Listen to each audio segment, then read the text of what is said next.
കുഞ്ഞോളെ, ഇപ്പോഴാണ് സത്യത്തിൽ കാര്യങ്ങളുടെ കിടപ്പ് മനസ്സിലായത്. ഇത് നീ ചിന്നുവിന് കൊടുക്കുന്ന അവസാനത്തെ അത്താഴമാണല്ലേ? നീ ഒരു ബുദ്ധിരാക്ഷസി തന്നെ. കഴിക്ക് ചിന്നു.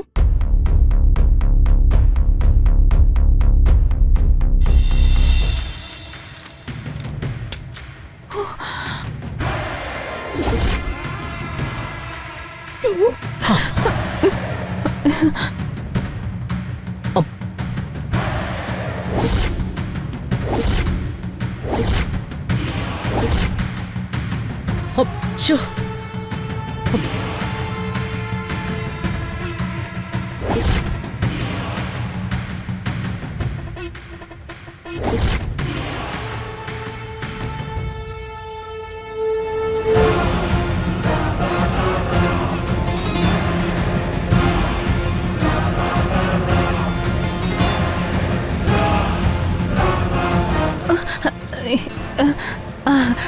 ആ പേപ്പർ ഇങ്ങിത്താ, ഞാൻ ഫയൽ വെക്കാം. വേണ്ട, ഞാൻ വെച്ചോളാം. ഞാൻ നേരത്തെ നോക്കി വെച്ചിരുന്ന ഡോക്യുമെന്റ്സാ. ആ ഓക്കെ. ആ നീ അത്താഴം കഴിക്കാൻ പാ. ഞാൻ പിന്നെ കഴിച്ചോളാം മാഡം. പറ്റില്ല, ഇപ്പൊ തന്നെ വരണം. അത് വെച്ചിട്ട് വാ.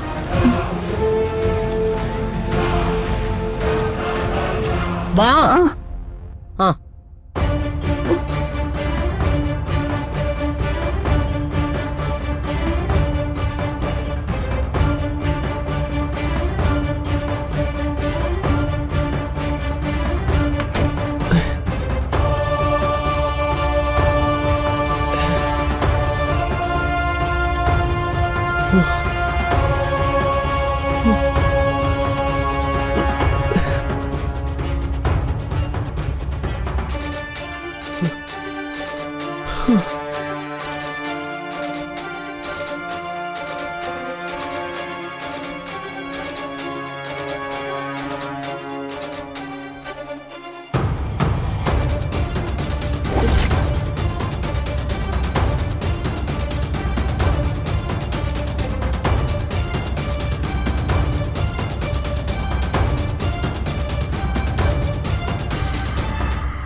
മാഡം, ഞാൻ പിന്നെ കഴിച്ചോളാം.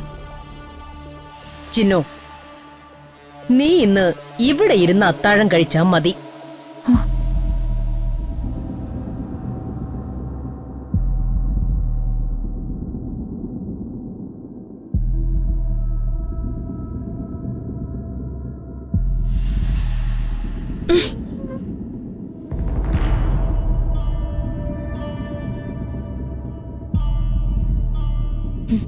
എനിക്കും മതി. അടുക്കളക്കാരിയോടൊപ്പം ഇരുന്ന് കഴിക്കേണ്ട ഗതികേടൊന്നും എനിക്ക് വന്നിട്ടില്ല.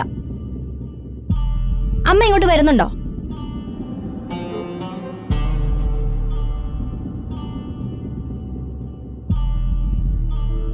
ആ ചിന്നു, നീ ഇത് എവിടെ ഇരിക്കേ? വാ മാഡം.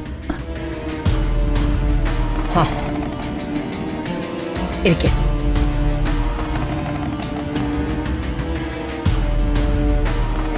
ആ ചിന്നു, ഇത് എന്റെ വീടാ. ആര് എവിടെ ഇരുന്ന് ആഹാരം കഴിക്കണമെന്ന് തീരുമാനിക്കുന്നത് ഈ ഞാനാ.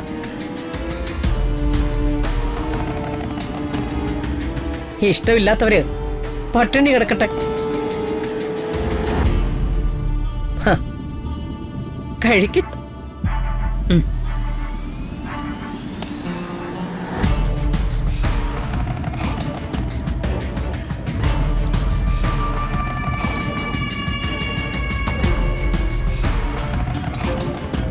കുഞ്ഞോളെ, ഇപ്പോഴാണ് സത്യത്തിൽ കാര്യങ്ങളുടെ കിടപ്പ് മനസ്സിലായത്.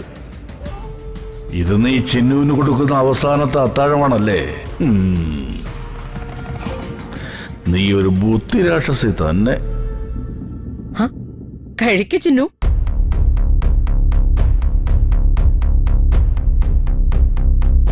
ചിന്നു, നന്നായി കഴിച്ചു കഴിച്ചു.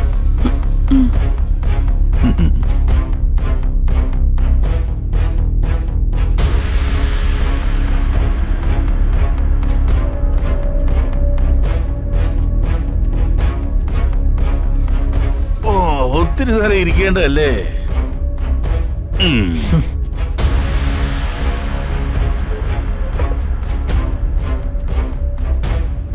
കഴിക്ക്.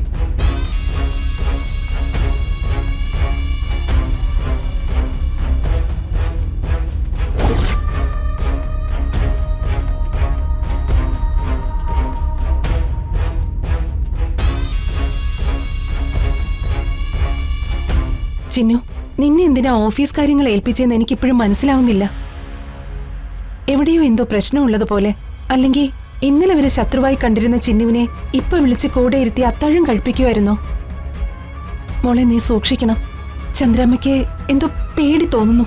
ചന്ദ്രമ്മേ, ഇത് എനിക്കുള്ള കെണിയാണെന്നൊന്നും തോന്നുന്നില്ല. മരുമകളുടെ എന്തോ സാമ്പത്തിക ക്രമക്കേട് കണ്ടുപിടിക്കാൻ എന്നെ കൂടി ഉപയോഗിക്കുന്നതാവാനേ വഴിയുള്ളൂ. എന്നാലും സൂക്ഷിക്കണം. ദേ, എന്തും ചെയ്യാൻ മടിയില്ലാത്തവരാ. ചന്ദ്രമ്മ പേടിക്കണ്ട. എന്ത് പറഞ്ഞാലും മനസ്സിലാവാത്ത ഒരാളുണ്ട് വീട്ടില്, എന്റെ അമ്മ. ചന്ദ്രാമ്മയ്ക്ക് എന്നെ ഇത്ര പേടി വന്ന സ്ഥിതിക്ക് അമ്മ ഇനി എന്ത് പുകില് കാണിച്ചു കൂട്ടുമെന്തോ. ചന്ദ്രാമ്മ വേണം വീട്ടിലെത്തി അമ്മയ്ക്ക് ധൈര്യം കൊടുക്കാൻ. സീതയുടെ കാര്യം ഞാൻ നോക്കിക്കോളാം. അതോർത്ത് മോള് വിഷമിക്കണ്ട. ഏതായാലും ഞാനിനി വൈകിക്കുന്നില്ല. ഫയലിന്റെ പണി തുടങ്ങട്ടെ.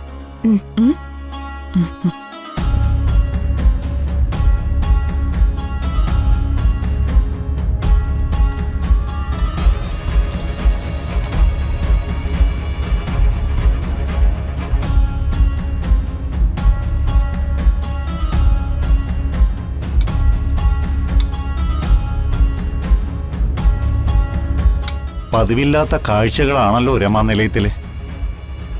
ചിലതൊക്കെ എന്തൊക്കെയോ സംശയങ്ങൾ ഉണ്ടാക്കുന്നു. എനിക്ക് രമ ചിന്നുവിനെ ഇന്നത്തെ ദിവസം ഇവിടെ താമസിപ്പിക്കുന്നതിന്റെ ഉദ്ദേശം എനിക്ക് അങ്ങോട്ട് മനസ്സിലാകുന്നില്ല. എന്തെങ്കിലും ഒന്ന് കാണാതെ രമ ഇത് ചെയ്യില്ല. അതാണ് എന്റെയും പേടി. ചോദിക്കാനും പറയാനും പോലും ആരുമില്ലാത്ത കുട്ടിയാ. ചിന്നുവിന് ആരും ഇല്ലെന്ന് ആരാ പറഞ്ഞത്? ചിന്നുവിന് രണ്ടമ്മമാരാ. പെറ്റമ്മ സീതയും പോറ്റമ്മ ഈ ചന്ദ്രലേഖയും. അതാണ് മനസ്സിന്റെ ഇപ്പോഴത്തെ ഈ ആദിയുടെ കാരണം. പേടിക്കണ്ട, ചിന്നുവിനൊന്നും സംഭവിക്കില്ല. ഈ വാക്കുകൾ എനിക്ക് വിശ്വാസമാണ്. സീത ഒറ്റയ്ക്കാ. ഞാൻ ഔട്ട് ഹൗസിലേക്ക് പോട്ടെ. ആ, എന്നാ ആയിക്കോട്ടെ.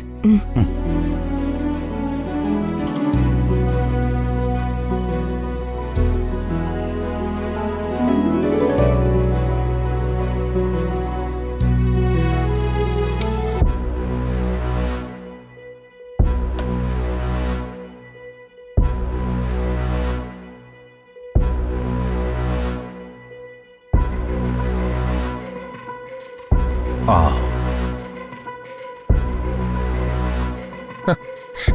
കാര്യങ്ങളൊക്കെ എന്തായി? എന്താകാൻ, എല്ലാം നമ്മൾ വിചാരിച്ച പോലെ തന്നെ നടക്കും. എന്താ ഭദ്രേട്ടന്റെ പ്ലാൻ?